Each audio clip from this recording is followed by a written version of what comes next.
Good afternoon. I am Alex Flynn, and I am from SAS. SAS is a data analytics company that is headquartered in Cary, North Carolina. And Lucidworks asked me to come in and tell you a little bit about our search journey. We've been doing enterprise search for about 15 years. And about 3 years ago, we had to make the decision of where to go beyond Google and another product we use called Ultraseek. So what I'm going to do is tell you a little bit about where we started, talk to you about how we got to know Fusion, how we continue to work with search themes like relevancy and boosting, and how we use our own data analytics to come up with some relevance and ranking.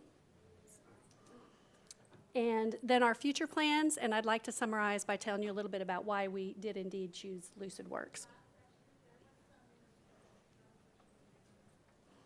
I think we're okay. All right. So how did we start? So we have had enterprise websites for a very long time. Our first website came about in 1994, and that was a customer-facing site. That was in the early days. Now we have two very large enterprise sites. We have an intranet site, which our employees use, which we have 16,000 employees that use this site, and we were indexing 3 years ago 9 million documents for the employees to try to find what they're looking for. And then we have an internet-facing site, which is our traditional www.sas.com site. And that had about a million pages when we got started. So what we were doing, we started with Google a very long time ago on our intranet site. And where we ended up probably about 8 years ago was a traditional Google yellow box. Some of you are nodding because you've seen that before. Cost a lot of money, millions of dollars, but it did a pretty good job at handling our 9 million documents. Google 3 years ago came to us and said, no more yellow box, you need to move to the cloud and pay us more millions of dollars to do this. So management didn't like that too much. And in the meantime, we had our external site working, and we started a long time, about 15 years ago, with a product that was called Inktomi. And that was one of the first enterprise search engines. They got bought by a company called Verity, who changed their name to Ultraseek. So Ultraseek was eventually purchased by Hewlett-Packard, who end-of-lifed that. So 3 years ago, we're sitting there with two enterprise search products that we could no longer use. So we had to make a decision. We are a software development company, so our leadership said, Solr, open source, right? That's not going to cost us anything. Implement Solr. And we gave that a really good try. So we went ahead and had a development team start to look at Solr. We worked probably for about a year as we were still paying money to Google and paying money to Hewlett-Packard to keep our others running while they were out of contract. And we ended up not being terribly successful with pure Solr. We just could not get the rankings to do right. We could get it running, but we could not get what we thought our customers were going to be looking for. So that led us to Lucidworks. We have a history of using a lot of open source software. For example, we started a long time ago with Linux, and then we ended up purchasing Red Hat because we needed some support behind it. For our identity, we have OpenAM. We ended up purchasing from ForgeRock support for that. So we have a history of trying to find somebody help us implement open source solutions. And Lucidworks came to us and they offered us a chance to do a proof of concept. So we're like, okay, this Solr thing's not working very well. Let's let you come in and get it started. So we started out of the box. And if some of you are using Lucidworks today, you might remember the early stages of version 2. Wasn't quite as easy to implement and put in place as you can with some of the products they have today. So we really needed to get their professional services in to help us. And they did a great job of helping us understand from the Solr perspective that we weren't setting up our clusters correctly. We didn't have the zookeeper set up correctly. We were not, we didn't have enough firepower behind the scenes. So that was some really good insight, and they helped us a lot with that. And then we talked about how many pages should we really be indexing? What are our customers going to be looking for? Do we really need to index 9 million pages? Well, SAS is a a pretty old company, and we've got employees that have been there for 25 years, and they're like, oh yeah, that thing I wrote 25 years ago, it still needs to no, it doesn't. So we had to take a look at that. The other piece that we were missing, and we were not able to do this with Google or Ultraseek, is we support 54 global offices, and we wanted to be able to provide people their search results on their pages in their natural language. We didn't want to have to force them to the English-speaking site. So as we started to do this POC, we were seeing some really good results, and we went out and we tried to decide, how can we tweak things? How can we make things a little bit better? We're a data company, right? We do data analytics.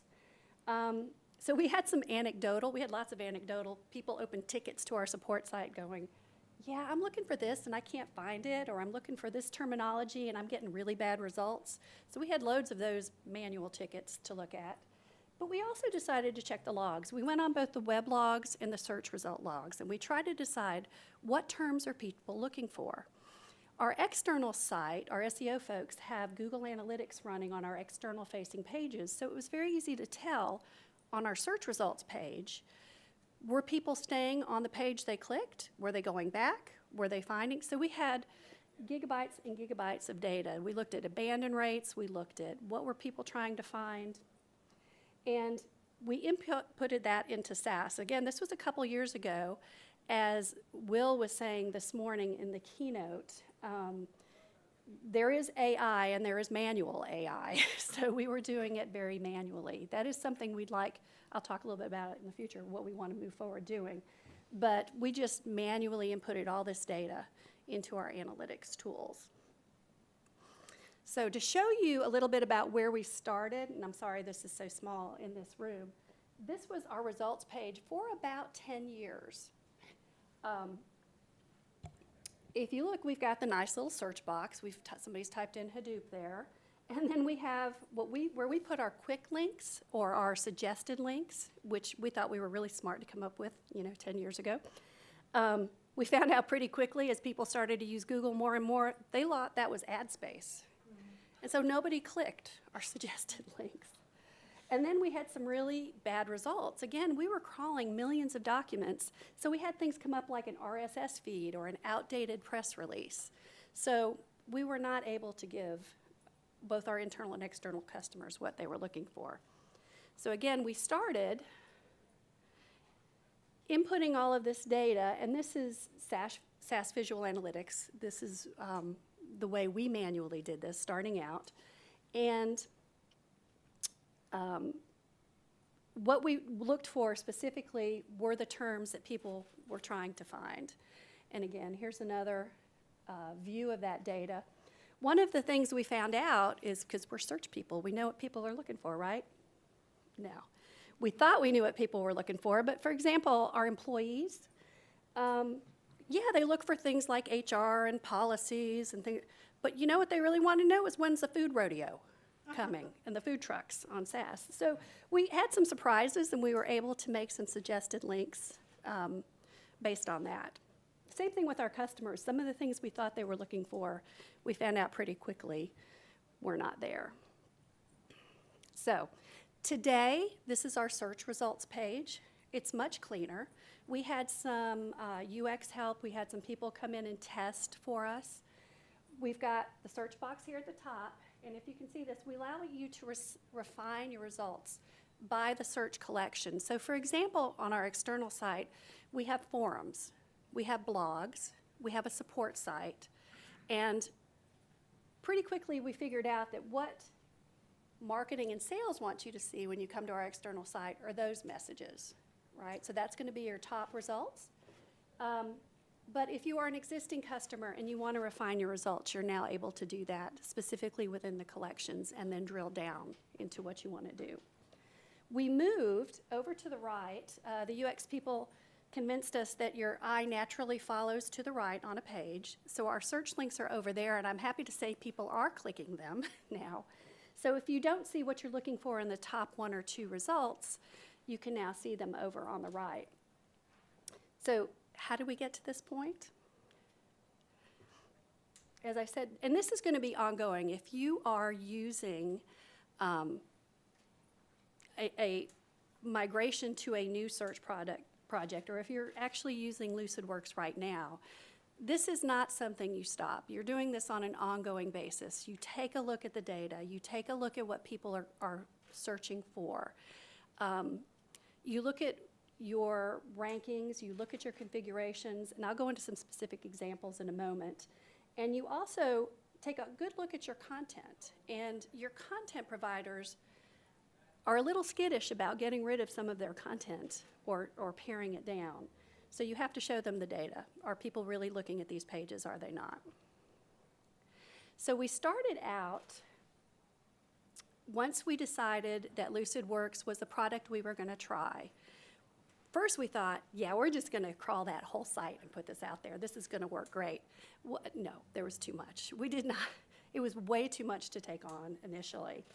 And so we decided baby steps. Okay, we broke it down, and we looked at just this many terms, and I'll show you those in a minute. And what we did was we refined those terms specifically and then went back to our testers, and we went back to our customers, and we said, are you finding what you're looking for? Is this what your expectations are? We looked at the data. Again, we did the AI test. We put it into SAS. We looked at what people were finding. We looked at the abandonment rates. And then we did it again 2 weeks later. And at the end of that point, we finally figured out that we thought we knew what we were doing. This was our initial, like I said, we just started with a few product terms. And we found that we were only getting about 50 to 60% of the results that we wanted. So again, over those 2 weeks, we worked a little bit harder on it. We analyzed things. And then we went full tilt and added all of these customer products. So what we did find out is that we were getting much, much better. Things were boosting up, okay? But again, it's an ongoing process. So we are using Fusion now. Where we are today is that we have deployed all of the Fusion on both of our sites, the Intranet and the Internet site. We do this on our global sites with a staff of 3 people, including 1 team lead, which is a pretty small team, and they handle it very well. What we do is we also work and we partner with other departments. We have a lot of documentation, online documentation, so we help them and we coach them in crawling their own collections. We do that with support and we do that with marketing. We have some of our developers are here learning how to build Solr and use the search within their products. So, but my team is exclusively the team that keeps this running. So, from where we started with version 2, we have upgraded now twice, and we've learned a little bit from that. From 2 to 3, Lucidworks had some great in-place scripts, but when you're talking about large collections and large amounts of data, we found the best way to go, and this is what we did as we eased into 4, was to just start clean. We ran into a few problems as we tried to do that. We worked very closely with Lucidworks and opened many tickets, and then we just decided with 4, the way to go is just start a clean cluster and do that. So one of the things that we have to do, because our company has to maintain audit compliance and ISO compliance, is we do security scans on anything that we release to our internet-facing customers. Our IS department has us do penetration testing, and we found out in the early days of Lucidworks Fusion, version 2 had some jar files that were considered to be insecure. And I don't even think they knew that. I think we partnered with them and we helped them through that, and we did some more scans and gave them what we were doing and found out that in the next release and in the subsequent patches, that issue was fixed. So this gets me to my final point is, as you're working with Lucidworks, one of the things that they have, we have many third-party providers, and we partner with a lot of third parties. This is the only company that has given us a customer success manager. So when we open a ticket and we're running into a problem or we have a question, we can escalate and we get a response right away. And I want to get a shout out to Angie K because she's awesome. And that is one thing that is very special about Lucidworks, is they allow us to do that. So our future plans, we are in Fusion 4 right now. We are just finishing up our last installation. It took a while, but we're there now. And so now what we want to do is start to take advantage of what Fusion 4 brings us. Our external content management is done with a product called Adobe Experience Manager. You may use a different content provider or content management system, but what we want to do, and we have the ability, is to add push logic. So if somebody publishes a new page or a new product or a new press release, we want them to be able to publish that and get it right into the search collection. We don't want to have to wait for that crawl to continue. So that's where we're headed. We want to implement auto-suggest. We want to implement spell check. And because 4 has such a robust use of signals and the data analysis that Lucidworks is building into Fusion is so strong, we want to partner that with our particular SAS data analysis so that we can actually, instead of having to manually do all that data I was talking about, we want to be able to input it right into our SAS Visual Analytics dashboard. And you may have another tool that you may want to do that with, or you may want to do it out of the box with Lucidworks. So, speaking of which, why did we choose it? We listened to Grant Ingersoll a lot. He actually lives in our area of North Carolina. And his vision of data analytics and AI and machine learning was very strong, and it's very much a partnership with what our company believes in too. So we're looking very forward to continuing that journey in data analytics.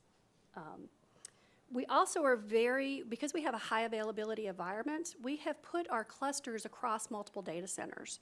That's a very important feature for us, is we need to be able to have that.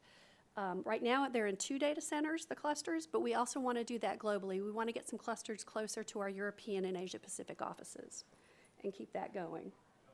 And Solr, we had a lot of headaches from Solr in general and Spark in the early days, and they really do make it easy. The connectors, you know, we have a connector for Jira, we have one for Confluence, we have it for ServiceNow, we have it for SharePoint. These things let us do what we can quickly instead of having to spend days trying to code and figure out how to get into those separate collections. They make the query and index pipelines easier, and they actually have ongoing Solr support. Like I said, we have our development team working to build Solr into their products now, and the opportunities that we've had with Lucidworks have taught us how to do that and expand on that in the future. So it's a good product. We appreciate it. Thank you. And I'm happy to answer any questions. I've got some of my development team here too. Yes? Yeah, so Fusion has AI, and obviously SAS probably does too. I mean, what is your take on that? I mean, is your plans on using Fusion AI, or are you guys going to use your own? So we're running signals right now, and we're planning to try to automate that into our data. So we don't see it as a one or the other. Somebody asked me that, one of our SAS customers who's here asked me that last night. They said, isn't it one or the other? No, it's a partnership.